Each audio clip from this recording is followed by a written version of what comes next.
Hey everyone, want to change your voice on Discord Mobile? Let me show you how to do it using a voice changer app.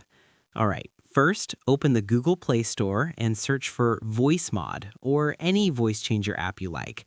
Install it and open it up once it's done downloading.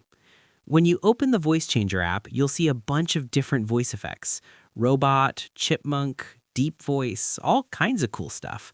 Tap the three lines in the top right and create an account or log in. Okay, now here's where it gets tricky. Open Discord and tap your profile picture in the bottom right. Then tap the gear icon to open settings. Scroll down to App Settings and tap on Voice.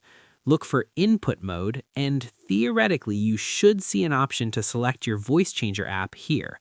But here's the thing, this doesn't always work on mobile Discord. If you don't see the voice changer option, there's a workaround. Close the Discord app and open your browser instead. Search for Discord and open the Discord website. Tap the three dots in your browser and select Request Desktop Site to switch to desktop mode. Log into Discord on the browser. Now go through those same settings: profile, settings, voice, input mode, and you should be able to select your voice changer app from there. Once it's selected, you can use Discord in the browser with your changed voice, or try switching back to the app to see if it works. And that's it. Now you can sound like a robot, a monster, or whatever voice effect you picked.